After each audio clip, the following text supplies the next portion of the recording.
नमो भगवते वासुदेवाय नमः। पहला अध्याय देव ऋषि नारद की भक्ति से भेंट। सच्चिदानंद स्वरूप भगवान श्री कृष्ण को हम नमस्कार करते हैं, जो जगत की उत्पत्ति, स्थिति और विनाश के हेतु तथा आध्यात्मिक, अधिदैविक और अधिभौतिक तीनों प्रकार के तापों का नाश करने वाले हैं।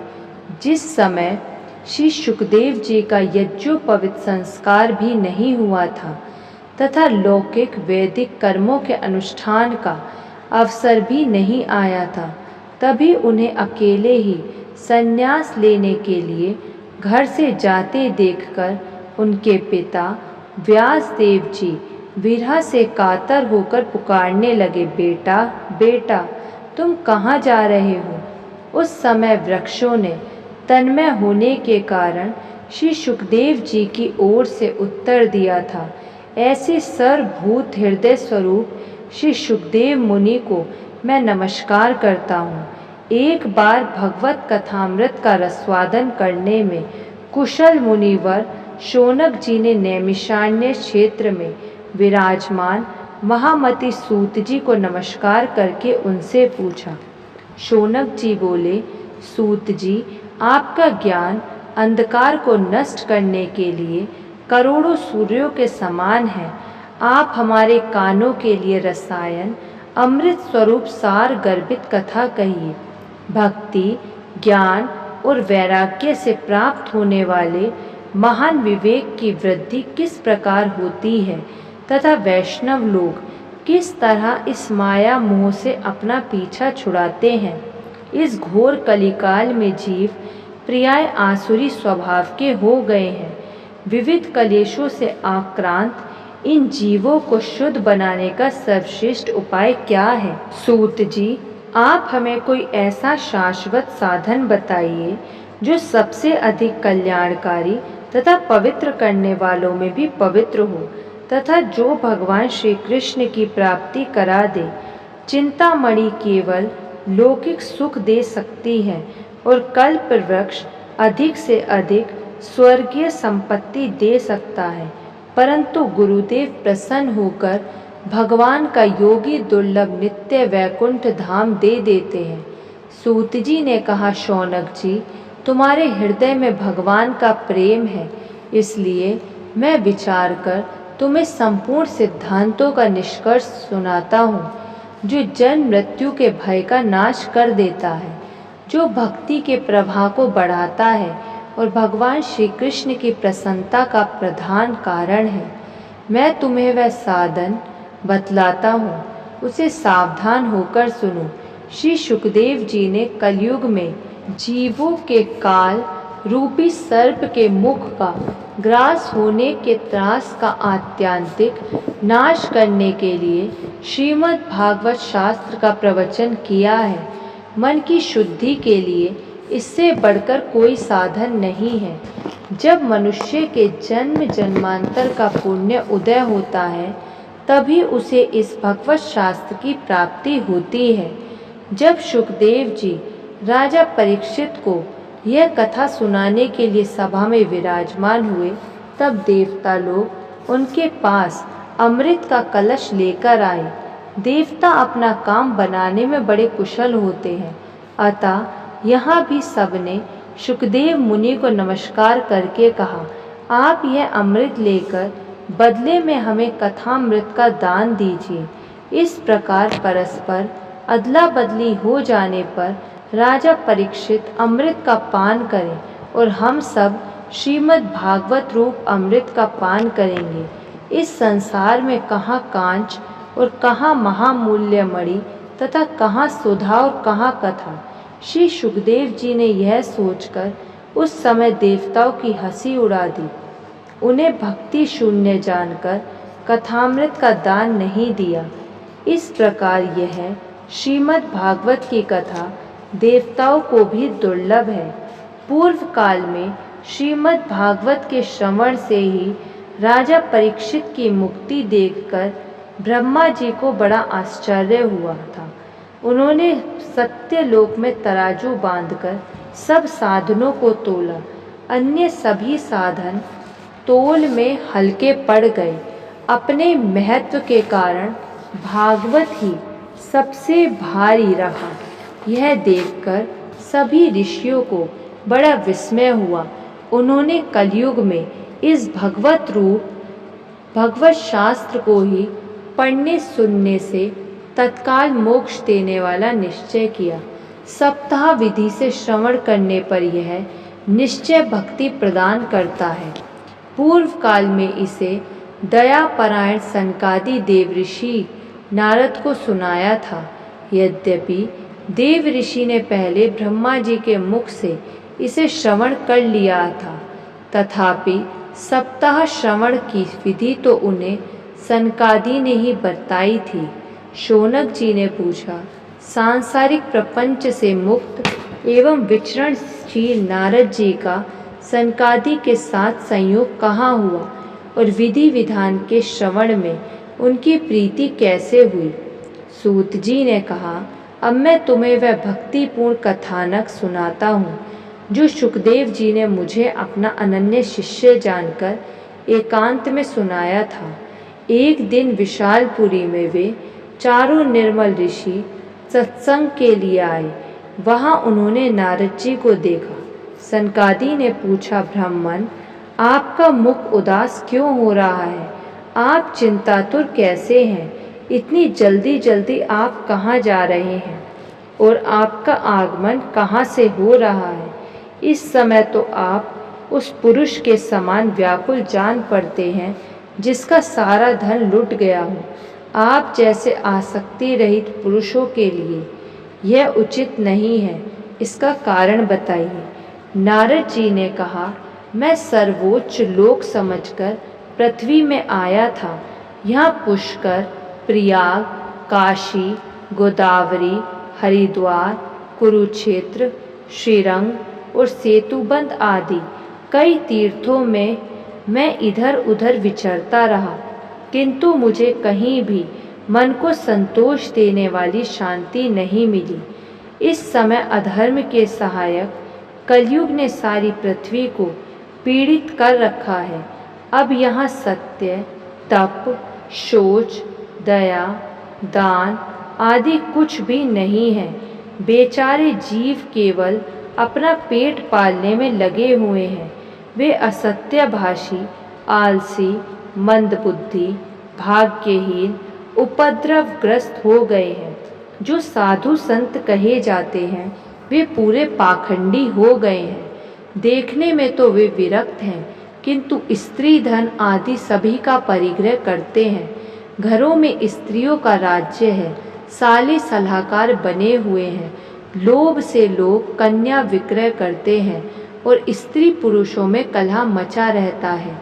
महात्माओं के आश्रम, तीर्थ और नदियों पर विधर्मियों का अधिकार हो गया है। उन दुष्टों ने बहुत से देवालय भी नष्ट कर दिए हैं। इस समय यहाँ न कोई योगी है, न सिद्ध है, न ज्ञानी है और न सत्कर्म करने वाला ही है। सारे साधन इस समय कलिरूप दावानल से जलकर भस्म हो गए हैं। इस कलयुग में सभी देशवासी बाजारों में अन्न बेचने लगे हैं। ब्राह्मण लोग पैसा लेकर वेद पढ़ाते हैं और स्त्रियां वैश्यवृत्ति से निर्वाह करने लगी हैं। इस तरह कलयुग के दोष देखता और पृथ्वी पर विचरता हुआ मैं यमुना जी के तट पर पहुंचा, जहां भगवान श्री कृष्ण की अनेकों लीलाएं हो चुकी हैं। मुनिवरों, सुनिए, वहां मैंने एक बड़ा आश्चर्य देखा। वहां एक युवती स्त्री खिन्न मन से बैठी थी। उसके पास दो वृद्ध पुरुष अचेत अवस्था में पड़े जोर जोर से सांस ले रहे थे। वह तरुणी उनकी सेवा करती हुई कभी उन्हें चेत कराने का प्रयत्न करती और कभी उनके आगे रोने लगती थी। वह अपने शरीर के रक्षक परमात्मा को दसों दिशाओं में देख रही थी। उसके चारों ओर सैकड़ों स्त्रियां उसे पंखा झल रही थी और बार बार समझाती जाती थी। दूसरे यह सब चरित देखकर मैं कौतूहलवश उसके पास चला गया मुझे देखकर वह युवती खड़ी हो गई और बड़ी व्याकुल होकर कहने लगी। युवती ने कहा, अजी महात्मा जी, क्षण भर ठहर जाइए और मेरी चिंता को भी नष्ट कर दीजिए। आपका दर्शन तो संसार के सभी पापों को सर्वथा नष्ट कर देने वाला है। आपके वचनों से मेरे दुख की भी बहुत कुछ शांति हो जाएगी। मनुष्य का जब बड़ा भाग्य होता है तभी आपके दर्शन हुआ करते हैं। नारद जी कहते हैं, तब मैंने उस स्त्री से पूछा, देवी तुम कौन हो? ये दोनों पुरुष तुम्हारे क्या होते हैं और तुम्हारे पास ये कमल नयनी देवियाँ कौन हैं? तुम हमें विस्तार से अपने दुख का कारण बताओ। युवती ने कहा, मेरा नाम भक्ति है। ये ज्ञान और वैराग्य नामक मेरे पुत्र हैं। समय के फेर से ही ये ऐसे जर्जर हो गए हैं। ये देवियाँ गंगा जी आदि नदियाँ हैं। ये सब मेरी सेवा करने के लिए ही आई हैं। इस प्रकार साक्षात देवियों के द्वारा सेवित होने पर भी मुझे सुख शांति नहीं है। तपोधन, अब ध्यान देकर मेरा वृत्तांत सुनिए। मेरी कथा वैसे तो प्रसिद्ध है, फिर भी उसे सुनकर आप मुझे शांति प्रदान करें। मैं द्रविड़ देश में उत्पन्न हुई, कर्नाटक में बड़ी, कहीं कहीं महाराष्ट्र में सम्मानित हुई, किंतु गुजरात में मुझको बुढ़ापे ने आ घेरा। वहाँ घोर कलयुग के प्रभाव से पाखंडियों ने मुझे अंग भंग कर दिया। चीरकाल तक यह अवस्था रहने के कारण मैं अपने पुत्रों के साथ दुर्बल और निस्तेज हो गई। अब जब से मैं वृंदावन आई तब से पुनः परम सुंदरी स्वरूपवती नवयुवती हो गई हूँ, किंतु सामने पड़े हुए ये दोनों मेरे पुत्र थके मांदे दुखी हो रहे हैं। अब मैं यह स्थान छोड़कर अन्यत्र जाना चाहती हूँ। ये दोनों बूढ़े हो गए हैं, इसी दुख से मैं दुखी हूँ। मैं तरुणी क्यों और ये दोनों मेरे पुत्र बूढ़े क्यों? हम तीनों साथ साथ रहने वाले हैं, फिर यह विपरीतता क्यों? होना तो यह चाहिए कि माता बूढ़ी हो और पुत्र तरुण। इसी से मैं आश्चर्यचकित चित्त से अपनी इस अवस्था पर शोक करते रहती हूँ। आप परम बुद्धिमान एवं योग निधि हैं, इसका क्या कारण हो सकता है, बताइए। नारद जी ने कहा, साध्वी, मैं अपने हृदय में ज्ञान दृष्टि से तुम्हारे संपूर्ण दुख का कारण देखता हूँ। तुम्हें विषाद नहीं करना चाहिए। श्री हरि केवल कल्याण करेंगे। सूत जी कहते हैं, मुनिवर नारद जी ने एक क्षण में ही उसका कारण जानकर कहा। नारद जी ने कहा, देवी सावधान होकर सुनो, यह दारुण कलयुग है। इसी से इस समय सदाचार, योग मार्ग और तप आदि सभी लुप्त हो गए हैं। लोग शठता और दुष्कर्म में लगकर अघासुर बन रहे हैं। संसार में जहाँ देखो वही सत्पुरुष दुख से प्लान है और दुष्ट सुखी हो रहे हैं। इस समय जिस बुद्धिमान पुरुष का धैर्य बना रहे वही बड़ा ज्ञानी या पंडित है। पृथ्वी क्रमशः प्रतिवर्ष शेष जी के लिए भार रूप होती जा रही है। अब ये छूने योग्य तो क्या देखने योग्य भी नहीं रह गई और न इसमें कहीं मंगल ही दिखाई देता है। अब किसी को पुत्रों के साथ तुम्हारा दर्शन भी नहीं होता। विषय अनुराग के कारण अंधे बने जीवों से अपेक्षित होकर तुम जर्जर हो रही थी। वृंदावन के संयोग से तुम फिर नवीन तरुणी हो गई हो। अतः ये वृंदावन धाम धन्य है, जहाँ भक्ति सर्वत्र नृत्य कर रही है। परंतु तुम्हारे इन दोनों पुत्रों का कहाँ ग्राहक नहीं है, इसलिए इसका बुढ़ापा नहीं छूट रहा है। यहाँ इनको कुछ आत्मसुख की प्राप्ति होने के कारण ये सोते से जान पड़ते हैं। भक्ति ने कहा, राजा परीक्षित, इस पापी कलयुग को क्यों नहीं रहने दिया? इसके आते ही सब वस्तुओं का सार ना जाने कहाँ चला गया। करुणामय श्रीहरि से भी यह अधर्म कैसे देखा जाता है। मुने, मेरा यह संदेह दूर कीजिए। आपके वचनों से मुझे बड़ी शांति मिली है। नारद जी ने कहा, बाले, यदि तुमने पूछा है तो प्रेम से सुनो। कल्याणी, मैं तुम्हें सब बातें बताऊंगा और तुम्हारा दुख दूर हो जाएगा।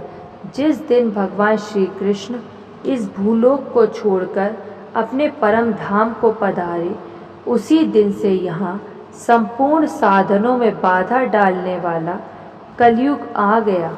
दिग्विजय के समय राजा परीक्षित की दृष्टि पड़ने पर कलयुग दीन के समान उनकी शरण में आया।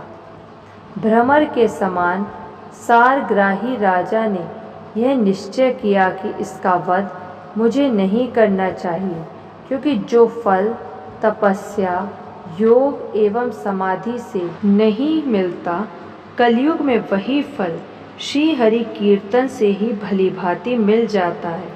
इस प्रकार सारहीन होने पर भी उसे इस एक ही दृष्टि से सारयुक्त देखकर उन्होंने कलयुग में उत्पन्न होने वाले जीवों के सुख के लिए ही इसे रहने दिया था।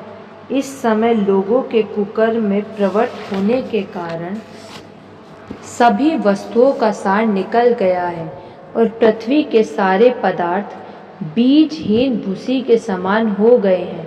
ब्राह्मण केवल अन्न धनादि के लोभवश घर घर एवं जन जन को भागवत की कथा सुनाने लगे हैं, इसलिए कथा का सार चला गया। तीर्थों में नाना प्रकार के अत्यंत घोर कर्म करने वाले नास्तिक और नारकी पुरुष भी रहने लगे हैं, इसलिए तीर्थों का भी प्रभाव जाता रहा। जिनका चित्त निरंतर काम, क्रोध, महान लोभ और तृष्णा से तपता रहता है, वे भी तपस्या का ढोंग करने लगे हैं, इसलिए तप का भी सार निकल गया। मन पर काबू ना होने के कारण तथा लोभ, दंभ और पाखंड का आश्रय लेने के कारण एवं शास्त्र का अभ्यास ना करने से ध्यान योग का फल मिट गया। पंडितों की यह दशा है कि वे अपनी स्त्रियों के साथ भैंसों की तरह रमण करते हैं। उनमें संतान पैदा करने की कुशलता पाई जाती है। मुक्ति साधना में वे सर्वथा अकुशल हैं। संप्रदाय अनुसार प्राप्त हुई वैष्णवता भी कहीं देखने में नहीं आती। इस प्रकार जगह जगह सभी वस्तुओं का सार लुप्त हो गया है। यह तो इस युग का स्वभाव ही है, इसमें किसी का दोष नहीं है। इसी से पुंडरीकाक्ष भगवान बहुत समीप रहते हुए भी यह सब सह रहे हैं। सूत जी कहते हैं, शौनक जी, इस प्रकार देवऋषि नारद के वचन सुनकर भक्ति को बड़ा आश्चर्य हुआ। फिर उसने जो कुछ कहा वही सुनिए। भक्ति ने कहा, देवऋषि, आप धन्य हैं। मेरा बड़ा सौभाग्य है जो आपका समागम हुआ। संसार में साधुओं का दर्शन ही समस्त सिद्धियों का परम कारण है। आपका केवल एक बार का उपदेश धारण करके कयाधु कुमार प्रहलाद ने माया पर विजय प्राप्त कर ली थी। ध्रुव ने भी आपकी कृपा से ही ध्रुव पद प्राप्त किया था। आप सर्व मंगलमय और साक्षात श्री ब्रह्मा जी के पुत्र हैं। मैं आपको नमस्कार करता हूँ। ओम नमो भगवते वासुदेवाय नमः।